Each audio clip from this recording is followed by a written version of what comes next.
Hello again. Today we're going to go over two critical skills that you're going to need as a beginning crocheter. One is going to be a slip knot, and the second is going to be how to create the foundation chain. That's going to be the base of your beginning pieces. So let's get straight into a slip knot. You may already know how to make a slip knot, and that's wonderful if you do, but in case you are unfamiliar, I do want to go over this.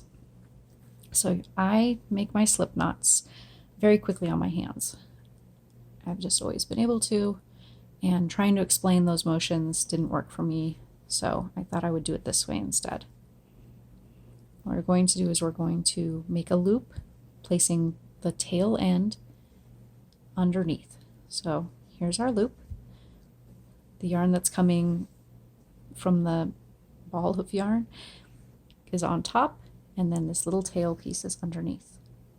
Next, we're going to gently pick up that loop, and we're going to place it down and over. So again, loop goes down.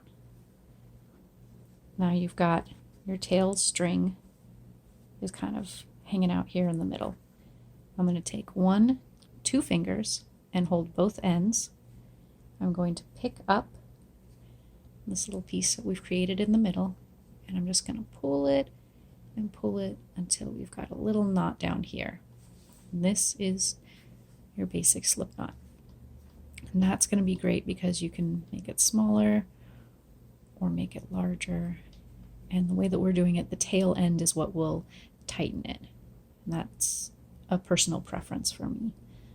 So I'll go over it again. So we're going to make a loop with the tail underneath. We're going to take that loop and we're going to catch the tail. We're going to hold 1, 2, and we're going to grab that little piece in between, and we're going to lift it up and up and up, however far we have to, until it tightens and you've got a little knot there. I like to leave my tails a little bit longer on my pieces. That way when it's time to weave them back in, I have plenty to work with. I don't like being stuck with just a tiny little tail and trying to get a needle on it and work it back through. So 4 to 6 to really 10 inches if that's what you end up with is fine. I'm going to put this loop over my hook, and I'm going to pull both sides and tighten it. So this is a 4mm hook, which means that this part here, this bar, is 4mm.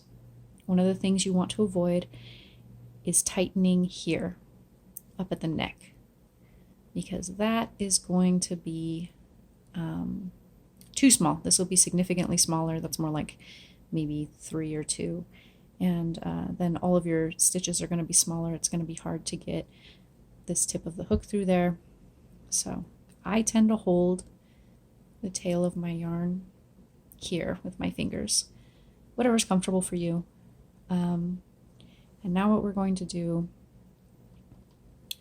because you do want to hold this still, otherwise the whole thing just goes around and around and makes a big mess when you're trying to do this. So hold your tail underneath, and I weave my yarn through my fingers so I can hold it a little bit. Whatever's most comfortable for you works as well. I'm going to take the yarn and I'm going to go over my hook from the back so that there's kind of an extra loop here. And then I'm going to take my fingers and I'm going to pinch where that knot is. And I'm going to pull. I'm going to try to catch this new loop with the hook and pull it through the second loop. So now I have one loop here and one on my hook. And then I'm holding this again, I'm pinching and holding it, and then you continue to do that. You yarn over, and then I hold, and I'm trying to grab this first little bit of yarn and pull it through. Now I have 1, 2, trade hands again, so we're Holding here, yarn over, catch that first bit, pull it through, and you're going to want to just kind of keep doing that until you get, 10, 20 stitches on here. So yarn over, pull through, yarn over, pull through, and holding them, switching the tail from one hand to the other is the way that I've been able to make the most consistent stitches down here, beginning chain. You don't want this chain to be too tight because one end of your project will come in and the top will flare out. And you also don't want to make it too loose. The opposite will happen. Also, if you make it too tight, it's almost impossible to work into. So I'm going to go ahead and undo this and start fully over. So I'm going to go ahead and put this over. We're going to capture our tail. I'm going to hold both ends, grab this little guy in the middle, bring it up, up, up, up, up, up, and make sure it's nice and tight on there.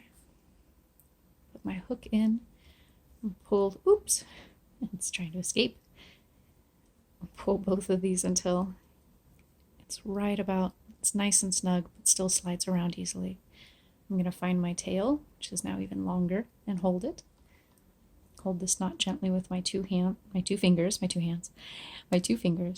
We're going to yarn over the back, transfer that spot to this, pull through, hold with these two fingers, yarn over, trade to these two fingers. You'll get to a point where this becomes rhythmic and straightforward. You'll be familiar enough with your tension and your stitches to be able to do this really easily.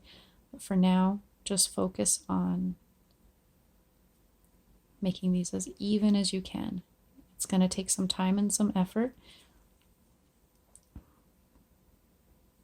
but I promise you it'll be worth it. So again, hold gently here, yarn over. I'm kind of making big dramatic motions too. A lot of times you can just do this and just slide your hook under and kind of let it catch itself. And then yarn through. There's going to be plenty of times where you catch the yarn funny or something, or it does something you don't like it to. If you pull very gently, you might be able to get your single loop back. And just put your hook straight into it. And if that doesn't work and you have to start over from scratch, this is something you're going to want to do enough times to get comfortable with it. And once you're at that point, you'll be popping these bad boys out like nothing. It's still something people say, right? I don't know. So you can kind of see a funky spot there, but you can see that most of my stitches are pretty even. They're consistent. There's these nice little V's on the top, which we'll go over more in the next video. These little bumps on the back. So this is a pretty good starting chain. So I would say practice your slip stitches and practice these foundation chains, and I'll see you in the next video. If you have any questions, let me know. See you next time.